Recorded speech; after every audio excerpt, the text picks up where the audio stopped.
नमस्कार, चर्चा में आपका स्वागत है। मैं हूं विकास सिंह। सर्दियों के मौसम में कैसे कोरोना संक्रमण से बचाव करें, हमें इस बात का बेहद ही ध्यान रखना होगा कि हमको कोरोना संक्रमण से इस मौसम में अपना बचाव करना है। त्योहारों का मौसम आ गया है, बाजारों और सार्वजनिक स्थानों पर भीड़ भी होने लगी है। दुनिया में कई ऐसे देश हैं जहां पर एक बार फिर से कोरोना लौट रहा है।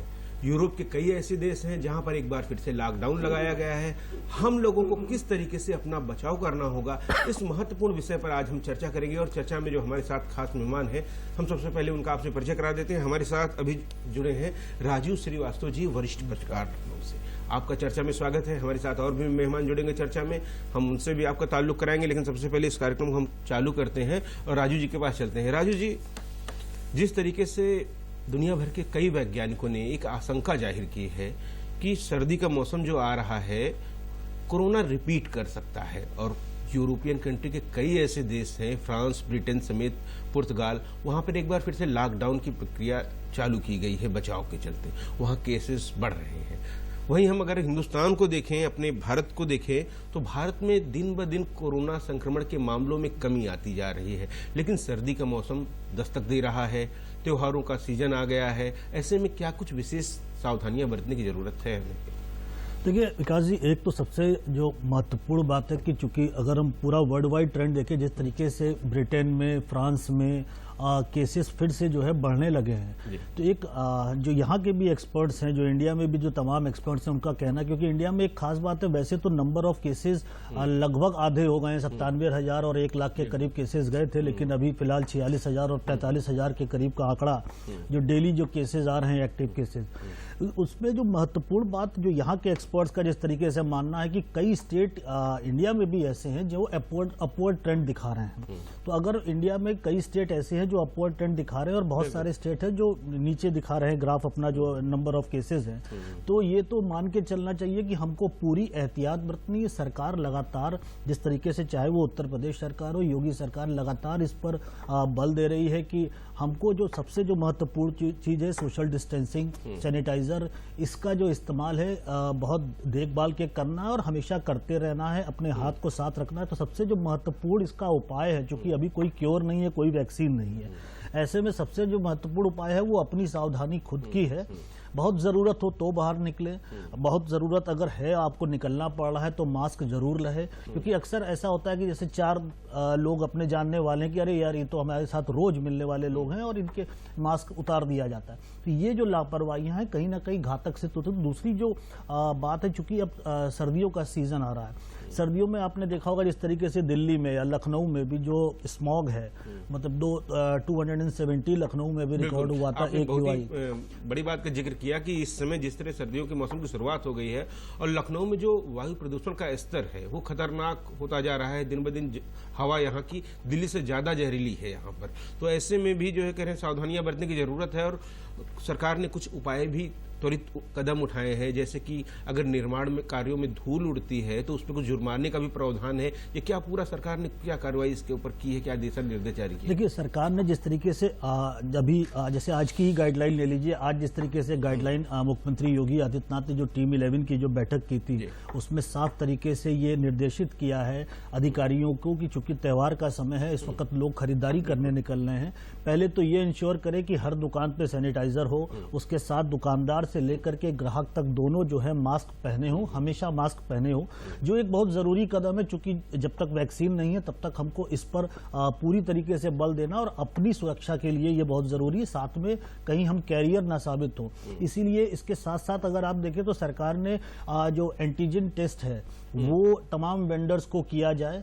जो खास तौर से जो सड़क पे जो वेंडर्स दिख रहे हैं, चाहे वो ई रिक्शा वाले हैं, चाहे वो ठेले और कुबचे वाले हैं, इसके साथ साथ जो दुकानदार हैं, जो मेहंदी लगाने वाले हैं, और करवा चौथ कल है और उसको लेकर महिलाओं का एक महापर्व माना जाता है और महिलाएं मेहंदी लगाती हैं। तो सरकार ने यहाँ पर उत्तर प्रदेश में, खासतौर से लखनऊ में, जितने मेहंदी लगाने वाले हैं सबका एंटीजेंट करवाने की बात कही है। और ये अभियान आज सुबह से ही चालू हुआ है पूरे लखनऊ में। जी हाँ, बिल्कुल विकास, मैं इसीलिए बता रहा हूँ कि आप लखनऊ में ही नहीं, पूरे प्रदेश भर में, चूंकि करवा चौथ एक बड़ा त्यौहार है महिलाओं के लिए, और महिलाएं जो है एक संख्या में, बड़ी संख्या में जाकर के मेहंदी लगवाने का जो कार्यक्रम है, तो वहां पर भी जो मेहंदी वाले हैं वो दूर दूर दूर बैठे, और उसके साथ साथ महिलाएं भी अगर ग्रुप में गई हैं तो वो सोशल डिस्टेंसिंग का पालन करें, साथ में जो मास्क है वो पहने।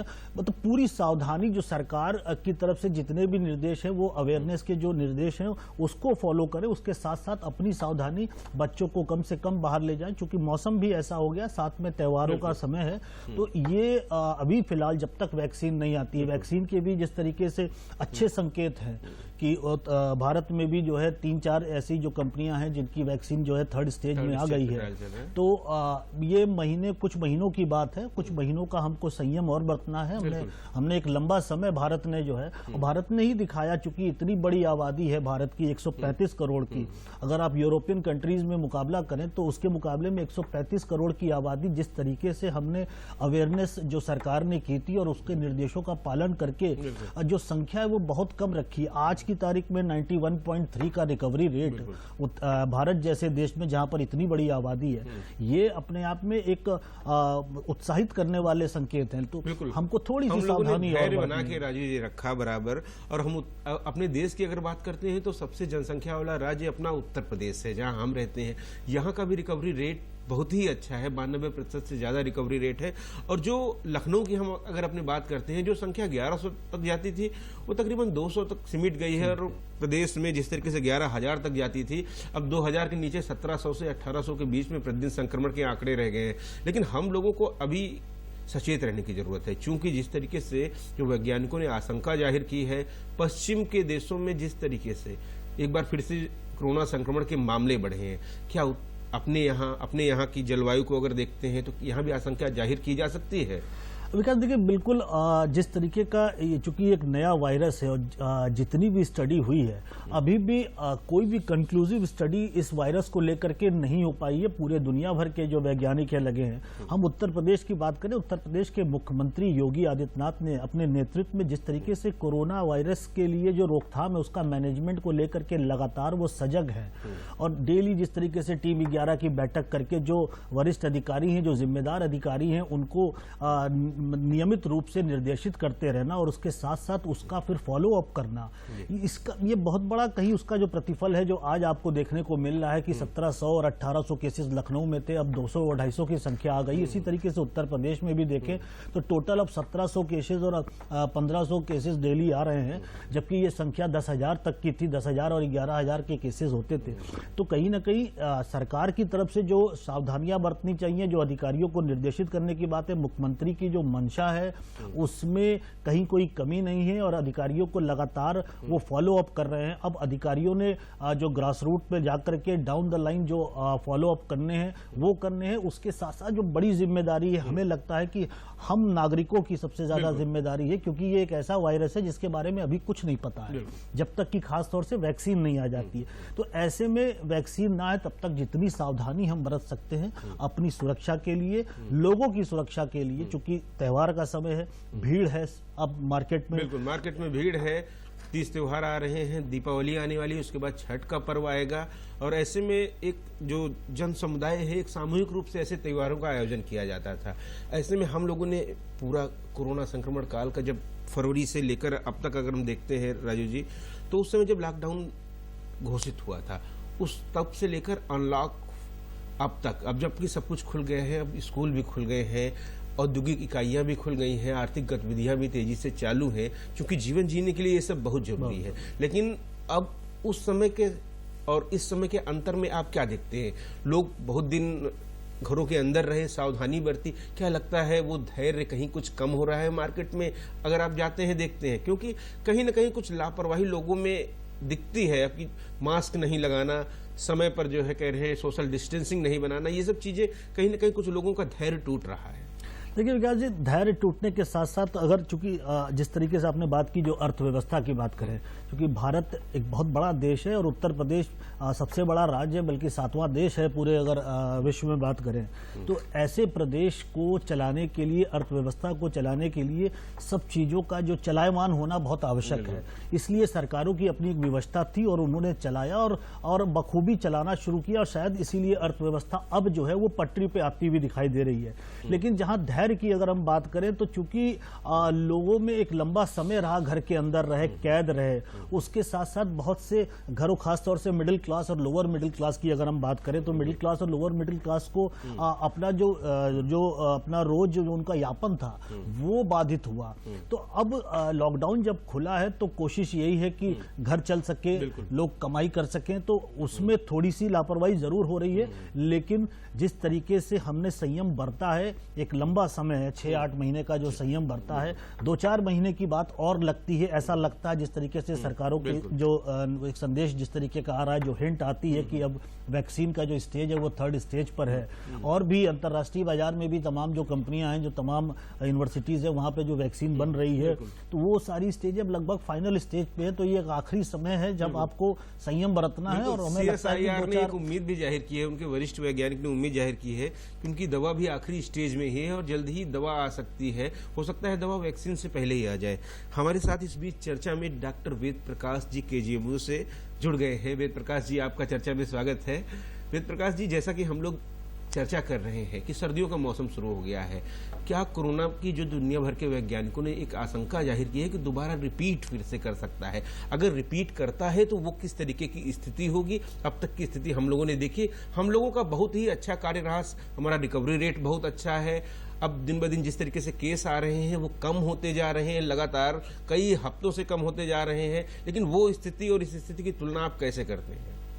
देखिए विकास जी, जहाँ तक इस महामारी को फेस करने की बात है, इससे लड़ने की बात है, मैं कहूँगा कि जो देश का, हमारी पूरी जनता का जो सहयोग रहा है और जिस तरह का सरकारों का काम रहा है, मैं कहूँगा कि बहुत कम संसाधनों में हम लोग इसमें जीत की तरफ आगे बढ़ रहे हैं, तेजी से बढ़ रहे हैं। बड़े बड़े देश, बड़ी बड़ी अर्थव्यवस्थाओं की कमर तोड़ने का काम इस महामारी में हुआ है। लेकिन जो खतरा है, आपने बिल्कुल सही कहा कि दुनिया भर में इस तरह की बातें आ रही हैं कि दूसरी सेकंड वेव आ रही है। सेकंड वेव की वजह से कई जगह लॉकडाउन में जो देश पहले नहीं गए वो फिर लॉकडाउन में जा रहे हैं। कई बार फिर से ऐसी ही स्थितियां खड़ी हो रही हैं जगह जगह जैसी कि पहले थी। सेकंड वेव का जहां तक हमारे देश का सवाल है, आप देखेंगे दिल्ली में भी कुछ केस बीच में बहुत कम हो गए थे, फिर से बढ़ना शुरू हुए। तो ये जो सेकंड वेव है, ये आने की प्रबल संभावनाएं देश में हैं। ऐसे में मैं कहूँगा कि जो उपाय हैं, जब तक वैक्सीन या कोई दवाई एंटीवायरल उसके लिए हमारे पास नहीं आ रही है, तब तक हम सबको, हमारे जनमानस को, जिस तरह से उन्होंने इस लड़ाई को लड़ा है, इसको इसी तरीके से आगे बढ़ाने की आवश्यकता है। माने जो छोटे छोटे उपाय उन लोगों ने किए, चाहे डिस्टेंसिंग का हो, चाहे हैंड हाइजीन का हो, चाहे रेस्पिरेटरी हाइजीन का हो, चाहे आप मास्क पहनने का हो, ये जो उपाय हैं, और ज़्यादा लोगों को इकट्ठा नहीं होना है। त्योहार का मौसम है, शादी ब्याह का मौसम है, तमाम चुनाव भी चल रहे हैं, लेकिन मेरा कहना है कि यदि हम लोग रिलीजियस तरीके से इस समाज को बचा के ले गए तो ये सबसे बड़ी जीत होगी हमारी। डॉक्टर, ठंड का सीजन आ रहा है, हवा भी थोड़ी सी पॉल्यूशन उसमें बढ़ता जा रहा है। ऐसे में हम चाहेंगे कि आप इस स्थिति की गंभीरता को बताएं लोगों को कि इसे हल्के में लेने की जरूरत नहीं है। जो हर साल जो स्थिति आती थी, इस साल स्थिति दूसरी है, इस बार कोरोना है। देखिए, इस मौसम में जो रेस्पिरेटरी इलनेस है वो बढ़ती हैं, चाहे हमारे निमोनिया के केसेज हों, चाहे हमारे अस्थमा के केसेज हों, चाहे हमारे COPD के हों, TB के हों, पुराने जो मरीज हैं हमारे जिनका इलाज चल रहा है उनको CVRT के लिए वो भर्ती होने की बात हो, तो ये तमाम तरह के मरीज ऐसे हैं जो इस मौसम में ज़्यादा बढ़ जाते हैं। एक तो एयर की ड्राइनेस से जो इन्फेक्शन है सीधा फेफड़े के अंदर तक पहुंचता है, उसके चलते जो इन्फेक्शन होता है उससे जो हमारी एक अंडरलाइंग जो डिजीज प्रोसेस चल रहा है, जो बीमारी है, वो एक्सेसरबेशन में आती है, माने उसके जो सिम्टम और साइन हैं वो बढ़ जाते हैं। तो ऐसे में भर्ती करने की स्थितियां भी बढ़ रही हैं। तो हमें एक कोविड की व्यवस्था, इसके अतिरिक्त नॉन कोविड की व्यवस्था, और दोनों में ओवरलैप है कि जब हमें पता नहीं चल पा रहा है कि कहीं ऐसा तो नहीं कि कोविड के सिम्टम हैं, या हम लोग नज़रअंदाज करते रहें कि ये तो हमारी पुरानी बीमारी के हैं, तो इस तरह की समस्याओं से भी हमारे लोगों को दो चार होना पड़ेगा। तो इसलिए बहुत एक्स्ट्रा कॉशियस रहने का वक्त है, और इस सावधानी से हम लोग अगर सभी जिस तरह का परिचय अब तक दिया है, अगर हमारे लोग ऐसा लगातार देते रहे तो एक बहुत बड़ी विनर की तरह से हम लोग सामने आकर के निकलेंगे, जिनकी कि इतनी बड़ी पॉपुलेशन है और इतनी बड़ी जो अर्थव्यवस्था है वो भी पटरी पे आ रही है। तो ऐसे में हम लोग एक जीत की तरफ हैं। तो संयम और सावधानी ये बिल्कुल आवश्यक है कि हम लोग रिलीजियस तरीके से इसका अनुपालन सुनिश्चित करें। बिल्कुल। राजीव जी, हम लोगों ने कोरोना काल में पूरे देश ने बहुत मेहनत की। उत्तर प्रदेश की अगर बात करते हैं, कोरोना संक्रमण के दौरान यहाँ पर जांच की सुविधा उपलब्ध नहीं थी, पुणे जाती थी जांच करने के लिए। आज की डेट में उत्तर प्रदेश में 1.5 लाख से ज्यादा की जांच हो रही है, लगातार हो रही हैं। किसी दिन 1,40,000 से लेकर 1,60,000 65,000 तक होती हैं। ऐसे में संसाधन जुटाने के मामले में सरकार का प्रयास किस तरीके से देखते हैं, और आगे अब जबकि सेकेंड वेव को हमको रोकना है, उसकी चुनौती को हमें स्वीकार करके बचाव करना है अपना।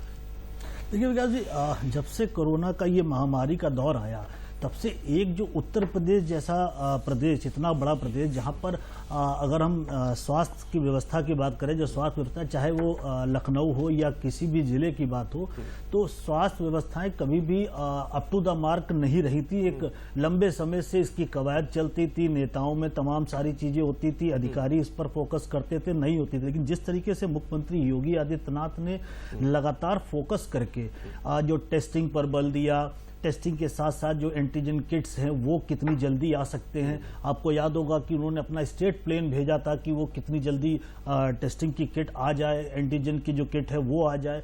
तो ये जो अभी जो इस कोरोना के काल में जो स्वास्थ्य व्यवस्था में सुधार हुआ है, सुदृढ़ सुधार जिसको कह सकता हूँ, कि क्योंकि अगर हम 1 लाख 1.5 लाख टेस्ट डेली कर रहे हैं और लगभग हमारे पास टेस्ट उत्तर प्रदेश से सबसे ज्यादा टेस्ट कर चुका है। इसके साथ साथ जो है नंबर ऑफ बेड्स जो है जिस तरीके से इंक्रीज की गई हैं पूरे प्रदेश में, तो एक हमने मजबूत जो है व्यवस्था, स्वास्थ्य व्यवस्था खड़ी कर दी है, तैयार कर दी है।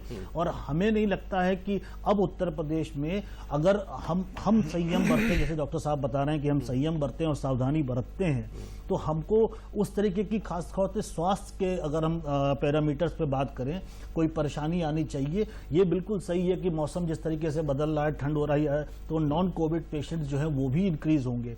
लेकिन जो व्यवस्थाएं सरकार की तरफ से हुई और जिस तरीके का सघन जो एक अभियान चला करके और उसकी मॉनिटरिंग बाकायदा की गई है, और down the line 2 IAS officers को इंचार्ज बनाया गया हर डिस्ट्रिक्ट का और उनको भेजा गया। डॉक्टर साहब खुद भी जिस तरीके से मेरठ गए थे और मेरठ में वहां पर उन्होंने व्यवस्थाओं को देखा था, तो कहीं ना कहीं जो मंशा है सरकार की, वो दिन रात कोरोना के योद्धाओं ने मेहनत की। खासतौर से हमारे डॉक्टर्स और नर्सिंग स्टाफ लगातार दिन रात काम करते रहे और कई महीनों तक हो जाता था अपने परिवार के पास नहीं जाते थे। और कई हमारे डॉक्टर ऐसे हैं जो 2 बार कोरोना संक्रमित हो चुके हैं।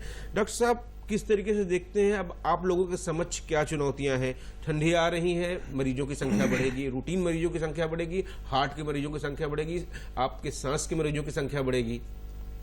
देखिए विकास जी, सीमित संसाधन है और सीमित संसाधनों में जिस तरह से अभी राजीव जी ने बताया कि कैसा एक्सपेंशन हुआ, किस तरह से लॉकडाउन हुआ, लॉकडाउन में कैसे हम लोगों ने कैपेसिटी बिल्डिंग की तरफ आगे बढ़े। जहां एक मास्क और इनकी किल्लत थी कि हम लोग कैसे करेंगे, PPE किट तक नहीं थे, उनको एक्सपेंशन किया गया। आपको याद होगा उत्तर प्रदेश में जब पहला मरीज आया तो उत्तर प्रदेश में एक भी बिस्तर नहीं था, उनको दिल्ली भेजना पड़ा। लेकिन उसके बाद से जिस तरह से काम हुआ, आज हम इस स्थिति में हैं कि दिल्ली से भी मदद कर सकते हैं लोगों की। दिल्ली से अगर हमारे नोएडा, ग्रेटर नोएडा, यहाँ पे अगर मरीज आना चाहें तो उनको भी टेकअप करने के लिए उत्तर प्रदेश तैयार है। तो ये जो कैपेसिटी बिल्डिंग है, ये लगातार प्रयासों का फल है। मैं कहूँगा कि डेली, मुझे नहीं लगता कि मुख्यमंत्री जी जब से 24 मार्च से लॉकडाउन से लेकर के कोई 7 दिन भी नहीं गुजरे होंगे ऐसे अब तक, इतने लगभग 7 महीने में 7 दिन भी वो एब्सेंट रहे हों। मुझे नहीं लगता कि इस पर चर्चा उन्होंने 2-3 घंटे 4 घंटे नहीं की हो।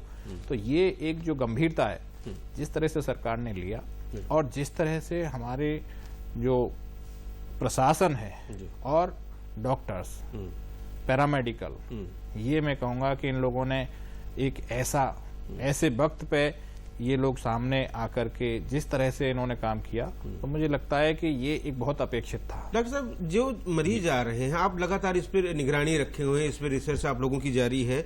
जो मरीज हमारे कोरोना संक्रमित हैं, उनमें एंटीबॉडीज का क्या हाल है? जो न्यूट्रलाइजिंग एंटीबॉडीज है वो 72% में मिली है, 28% में नहीं मिली है।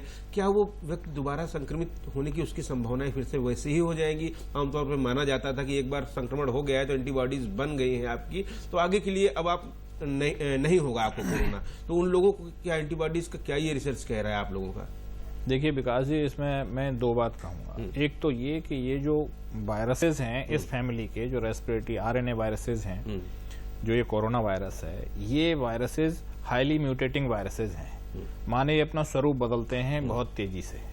तो ऐसे वायरसेस रीइंफेक्शन के भी जो चांसेस हैं, मैंने कहा कि जब 2-3 महीने तक डेड वायरस का भी एक पॉजिटिव आने के चांसेस रहते हैं कि जो वायरस डेड हो चुका है लेकिन उसका फ्रेगमेंट अगर आ रहा है सैंपल में, तो वो भी एक मॉलिक्यूलर टेस्ट को पॉजिटिव टेस्ट की तरह से आने लगता है।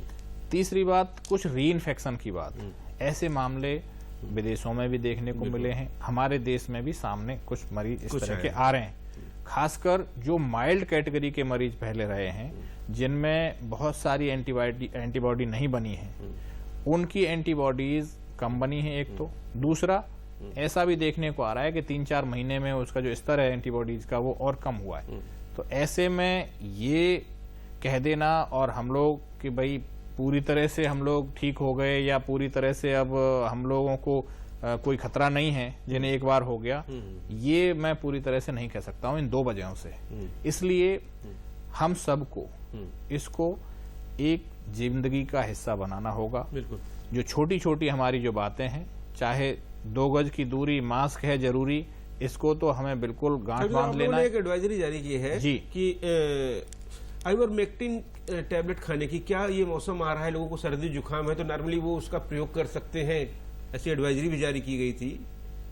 बिल्कुल। देखिए विकास जी, आइवरमेक्टिन जो दवा है वैसे तो एंटी हेलमिंथिक है, माने ये पेट के जो कीड़े और ये होते थे इनके लिए दवाई है ये, लेकिन एंटीवायरल इफेक्ट भी इसका बहुत प्रोफाउंड है। बहुत अच्छा एंटीवायरल भी प्रॉपर्टी इसके अंदर है और इसको दोनों तरह से रिकमेंड किया गया। एक तो सुलभ है, सस्ती है, ज्यादा साइड इफेक्ट प्रोफाइल कुछ नहीं है, और सब जगह इसको खाते भी रहे हमारे लोग, फिर से ले सकते हैं। तो ये दोनों तरह से यूज हो सकती है कि या तो हम लोग इलाज के लिए भी देते हैं 3 दिन लगातार, या पहले दिन, 7वें दिन और 30वें दिन, और हर महीने फिर 30वें दिन पे इसको देते रहते हैं। तो ये एक प्रिवेंशन का भी काम करती है। बिल्कुल। राजू जी, हमारे देश में लगातार कोरोना संक्रमण की संख्या कम होती जा रही है। हम 11 करोड़ से ज्यादा जांच कर चुके हैं पूरे देश में, और आखिरी के 1 करोड़ की अगर बात करते हैं तो सबसे ज्यादा कम मरीज इसमें मिले हैं, हमें 4,70,000 मरीज मिले हैं। अब लेकिन हमें संयम किस तरीके की बरतने की जरूरत है? आपको लगता है कि अब लापरवाही तो नहीं बरतनी चाहिए, क्योंकि चंद महीने, चंद दिन ही बाकी रह गए हों जब?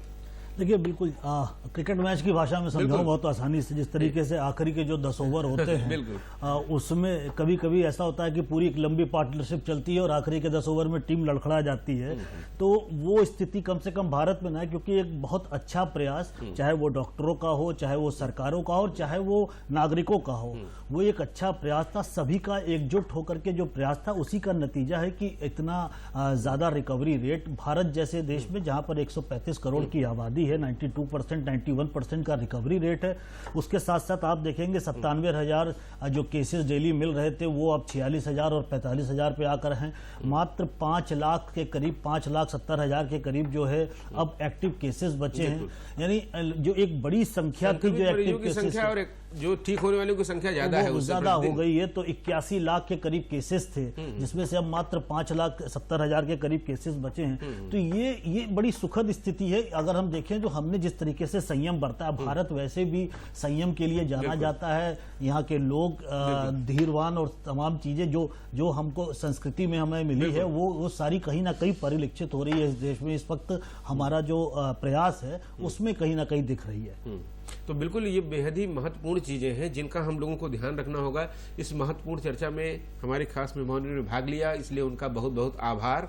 तो बिल्कुल इसी उम्मीद के साथ कि सर्दियों का मौसम आ गया है, आप लोग विशेष सावधानी रखें, मास्क लगा के रखें, दूरी बना कर रखें और बार बार साबुन से हाथ धुलते रहें, यही बहुत है जरूरी।